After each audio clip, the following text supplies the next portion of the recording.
Bienvenue pour cette nouvelle analyse approfondie. Aujourd'hui, on va explorer ensemble un ensemble de textes d'inspiration théologique assez dense. Ils soulèvent des questions fondamentales, la chute bien sûr, mais aussi le sens de ces fameux arbres, celui de vie et celui de la connaissance. Et puis, le chemin vers la vie éternelle tel que nos sources le décrivent. Oui, et on peut peut-être commencer par cette image très forte de la Genèse. Vous savez, Adam et Ève chassés du jardin. Exactement, cette image où l'accès à l'arbre de vie est bloqué, gardé par des chérubins, une épée flamboyante. C'est Genèse 3, ça. Tout à fait, Genèse 3, versets 22 à 24. Dieu dit, voilà que l'homme est devenu comme l'un de nous pour connaître le bien et le mal.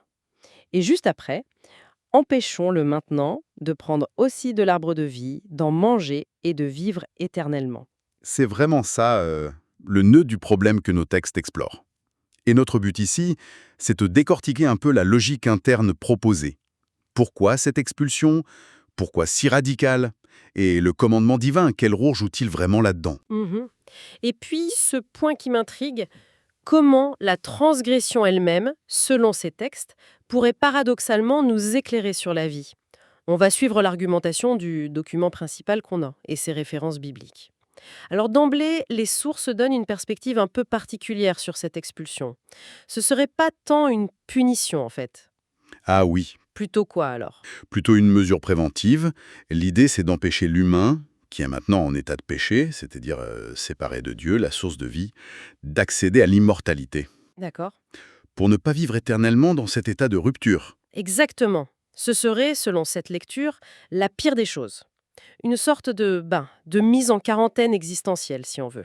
Intéressant comme idée, une protection, mais paradoxale. Et les textes font aussi un lien assez fort entre ce jardin d'Éden et le Saint des Saints, n'est-ce pas?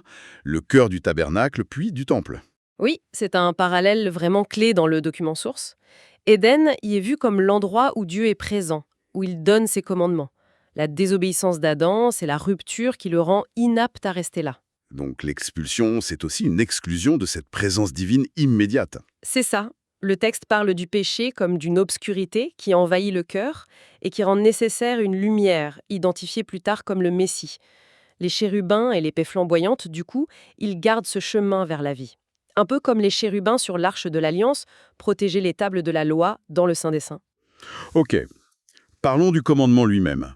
Les sources insistent sur le fait que ce n'est pas une règle sortie de nulle part, mais l'expression même du caractère de Dieu. Justice, droiture, amour, vérité. Oui, tout à fait. En gros, aimer Dieu et aimer son prochain. C'est le cœur du commandement. Et ça devient alors le critère décisif. Exactement. Obéir, c'est choisir la vie, rester connecté à la source. Désobéir, c'est choisir la mort spirituelle, se couper de cette source. Et du coup, on ne peut plus s'approcher du trône, symbolisé par l'arbre de vie, ce qui donne une définition assez directe du péché. Transgresser ce commandement, désobéir à Dieu. Et souvent, ça se manifeste par l'oppression, le manque d'amour pour l'autre, c'est ça. C'est ce que les textes soulignent, oui. Et au centre de tout ça, il y a cette notion de libre arbitre qui revient tout le temps dans les documents. Ah oui, le choix. Chaque créature est face à ce choix. L'obéissance, qui mène à la vie éternelle, ou la désobéissance, qui mène à ce que les textes appellent l'étang de feu. Un choix lourd de conséquences. Ce choix nous amène naturellement aux deux arbres, symboliques. L'arbre de vie et l'arbre de la connaissance du bien et du mal. L'arbre de vie, c'est assez clair, ça symbolise la vie éternelle, une vie en relation avec Dieu. Oui, une vie qui découle de l'obéissance par amour. Les textes vont même jusqu'à dire que Jésus-Christ est cet arbre de vie. Mais l'autre arbre, celui de la connaissance, son rôle a l'air plus complexe dans cette lecture. Il n'est pas présenté comme mauvais en soi. Non. Et ça, c'est un point sur lequel le document source insiste beaucoup. Cet arbre n'est pas la source du mal. C'est plutôt un révélateur. Un révélateur? C'est-à-dire, Mais manger son fruit, c'est l'acte qui montre une disposition intérieure qui était déjà là. C'est pas le fruit qui corrompt Adam, c'est son choix de le manger qui révèle un cœur déjà porté à désobéir. Ou, comme le suggère l'analyse, un cœur qui aimait peut-être déjà Ève plus que Dieu. ah, D'accord. Donc l'arbre agit comme un miroir, en quelque sorte. C'est ça. Il met en lumière un état de mort spirituelle qui était déjà là avant même de manger le fruit. Et du coup, ça révèle le besoin vital de l'autre arbre, l'arbre de vie, le salut. Ça change pas mal la perspective quand même. L'idée que le même commandement, mettons, aime ton prochain, puisse être arbre de vie pour celui qui obéit par amour, Mhm. mais arbre de la connaissance menant à la mort pour celui qui choisit d'opprimer ou d'être indifférent.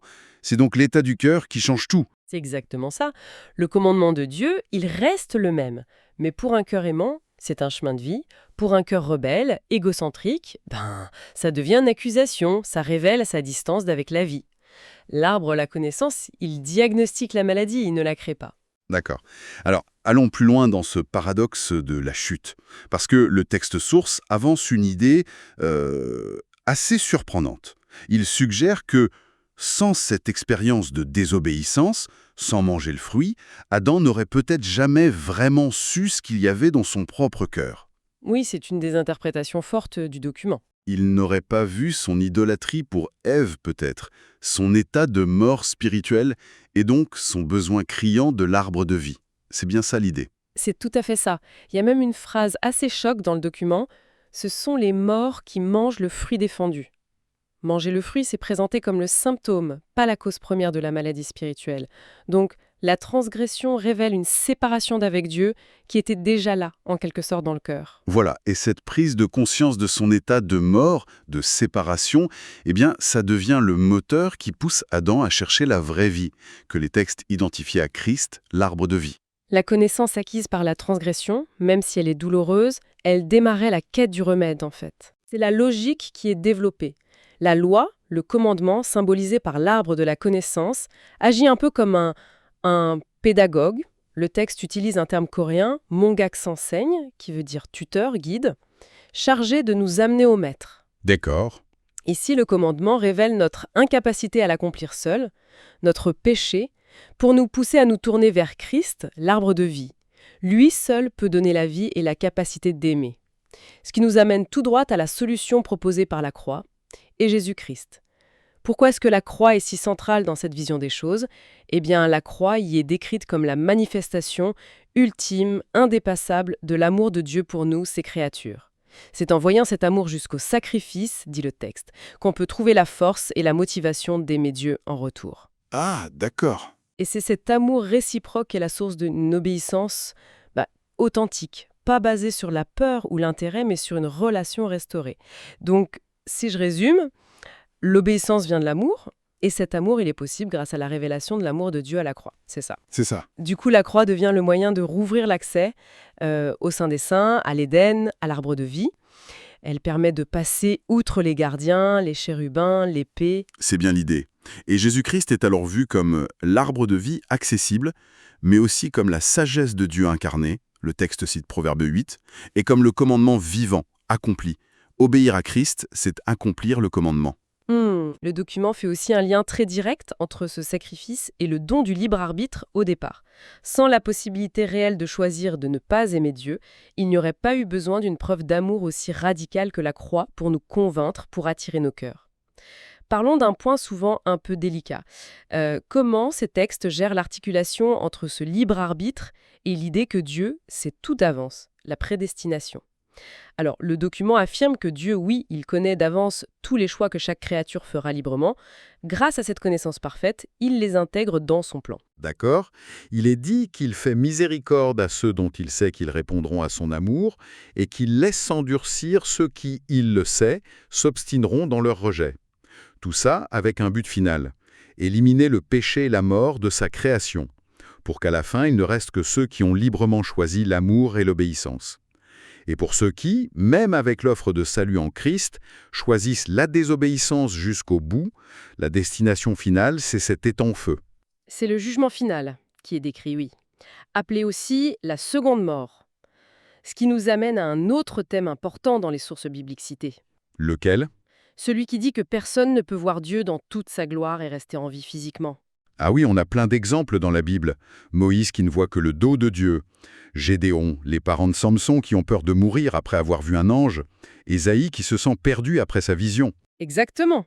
C'est repris dans Juges 6 et 13, Exode 33 et Ésaïe 6. Souvent, la vision est partielle ou passe par un intermédiaire, où elle provoque une sorte de mort symbolique chez celui qui voit. Et qu'est-ce que les textes en disent de ça? Ils expliquent que c'est un signe de l'incompatibilité fondamentale entre la sainteté absolue de Dieu et notre état de pécheur. Et c'est justement en devenant lui-même une créature, en Jésus-Christ, que Dieu nous offre un moyen de le voir, de le connaître, d'être en relation avec lui sans être détruit. Même Jean, dans l'Apocalypse, quand il voit le Christ glorifié, il tombe comme mort. Oui, Apocalypse 1, verset 17. Il tombe comme mort, mais il n'est pas anéanti. Il est relevé. Christ est le médiateur qui rend cette rencontre possible. Les sources font aussi attention à bien distinguer différents types de morts, j'ai l'impression. Il y a la mort physique, le retour à la poussière. Oui, parfois appelé sommeil. C'est vu comme une conséquence de la chute qui touche tout le monde dans cette vie, les justes comme les injustes. Ok. Et après, Après, il y a ce que le texte appelle la mort spirituelle. C'est le fait d'être retranché, séparé de la vie de Dieu à cause du péché, du rejet de Dieu. Et ça, c'est considéré comme la vraie mort, même si le corps est encore vivant. et enfin, il y a la mort seconde, cet étang de feu, la séparation définitive après le jugement final. C'est ça. Le document source mentionne d'ailleurs deux interprétations possibles notées Kyeone-1 et Kyeone-2 en coréen sur ce que recouvre exactement la première mort dans l'Apocalypse. Est-ce juste la mort physique ou est-ce que ça inclut déjà la mort spirituelle? C'est un débat technique. D'accord. Mais l'important, c'est que la mort physique n'est pas la fin. Il y a une résurrection annoncée. Oui, mais une résurrection double acte. Une pour la vie éternelle, pour ceux qui sont en Christ, avec un corps transformé, spirituel, et une autre pour le jugement, pour les autres, avec un corps capable, selon les textes, de subir cette seconde mort. Et Christ est toujours présenté comme le premier, le modèle de cette résurrection. Toujours, le premier-né d'entre les morts, l'initiateur de cette nouvelle humanité ressuscitée. Un autre fil rouge dans ces textes, c'est la sagesse. Les livres comme les Proverbes, qui sont beaucoup cités, la lient très fort à la crainte de Dieu, à l'obéissance. Absolument. Proverbe 9-10. Le commencement de la sagesse, c'est la crainte de l'Éternel. Et la fin de l'Ecclésiaste, chapitre 12, verset 13, qui résume tout, crains Dieu et observe ses commandements. C'est là ce que doit faire tout homme. Donc, la vraie sagesse, c'est cette obéissance qui vient de la révérence envers Dieu. Oui, et cette sagesse-là, elle est aussi appelée arbre de vie dans les Proverbes. Proverbes 3, 18, 11, 30. Parce qu'elle mène à la vie, elle la protège. Et à l'inverse, la folie, ce serait quoi? Ce serait de rejeter ce standard de Dieu, le commandement, pour suivre son propre désir, son propre jugement. Mettre son moi au centre. Une attitude que le texte associe à Satan. Et ce choix-là, il mène à la mort. Et là encore, on revient à Christ. Oui, la boucle est bouclée. Christ est présenté comme la sagesse de Dieu faite personne. Le suivre, l'écouter, lui obéir, c'est le chemin pour devenir sage. Et c'est aussi, j'aime bien cette image du texte, devenir soi-même un arbre de vie pour les autres, en portant les fruits de l'amour, de la vérité de Dieu dans le monde. Tout ce cheminement théologique, ça semble nous mener vers une transformation finale, un but ultime pour la création. C'est quoi cet état final, d'après les sources bibliques? L'objectif décrit, c'est un état symbolisé par la Nouvelle Jérusalem dans l'Apocalypse, où seul l'arbre de vie existe encore. Une création totalement purifiée, où le péché, la mort sous toutes ses formes, la souffrance, et même l'arbre de la connaissance comme source de condamnation, tout ça n'existe plus. Et ça passe par une transformation profonde des créatures elles-mêmes, j'imagine. Ah oui, c'est indispensable. C'est le cœur du processus. Transformer les humains de ce que le texte appelle l'image de la bête, désobéissance, égoïsme, recherche de sa propre gloire, pour retrouver l'image de Dieu en Christ, c'est-à-dire l'obéissance qui naît de l'amour. Et comment se fait cette transformation? Par la foi en Christ, l'acceptation de son sacrifice et une vie d'obéissance à ses commandements. Une obéissance qui est elle-même nourrie par l'amour qu'on reçoit de Dieu. Le document parle aussi du rôle des épreuves, des souffrances. Il utilise le terme coréen « gonan », qui veut dire « affliction, tribulation », et il fait le lien avec l'épine dans la chair de Paul.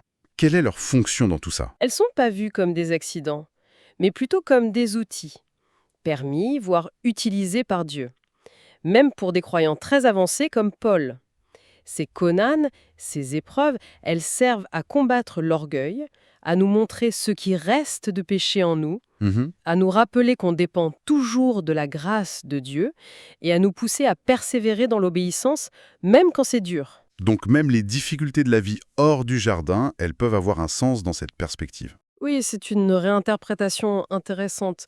Une vie trop facile, sans épreuve, aurait peut-être empêché l'humanité de sentir son besoin profond de Dieu, de le chercher vraiment.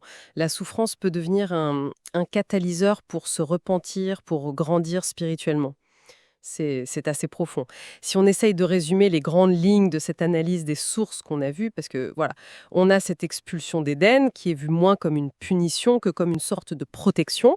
Oui, une protection contre une immortalité dans le péché. Ensuite, le commandement de Dieu qui est comme un pivot.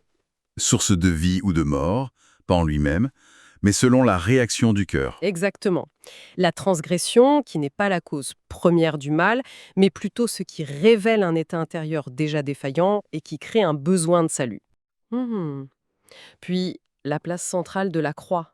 Pas juste pour payer une dette, mais comme la démonstration d'amour qui nous rend capables d'aimer et donc d'obéir en retour.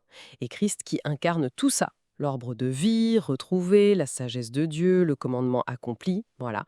Et enfin, cette vision d'une création entièrement renouvelée, peuplée d'êtres transformés qui ont choisi librement l'amour et l'obéissance. Pour ceux qui nous écoutent et qui se posent ces questions, cette lecture théologique spécifique, telle qu'elle est dans nos sources, elle offre une grille d'analyse assez cohérente, sur des thèmes comme la liberté, les conséquences de nos choix, le bien, le mal, et même le sens qu'on peut trouver à la souffrance dans un parcours de foi. Oui, et pour terminer, peut-être une question qui découle assez directement de tout ça. Si, comme le suggère fortement le document, la connaissance ou l'expérience du mal de notre propre faiblesse, ce que symbolise l'arbre de la connaissance, est une étape presque nécessaire pour pouvoir désirer vraiment et choisir consciemment le bien, l'arbre de vie, par amour et pas juste par ignorance, Oui. alors qu'est-ce que ça implique pour notre vision de la liberté, de la croissance spirituelle? Est-ce qu'une perfection qui a été gagnée, forgée dans l'épreuve, peut-être même après une chute, et par un choix délibéré de revenir à l'amour, est-ce que ça a une valeur différente, peut-être même supérieure à une perfection initiale, innocente, mais qui n'aurait jamais vraiment été testée? C'est la question un peu provocatrice que soulève cette lecture, oui. Une innocence qui n'a jamais été confrontée au choix est-elle aussi solide ou même aussi désirable au final qu'une droiture choisie en connaissance de cause? Une sainteté forgée dans le feu de la liberté, même si ce chemin passe par la douloureuse conscience du bien et du mal. C'est une piste de réflexion qui émerge de ces textes et qui invite chacun à creuser sa propre compréhension de ces grandes questions.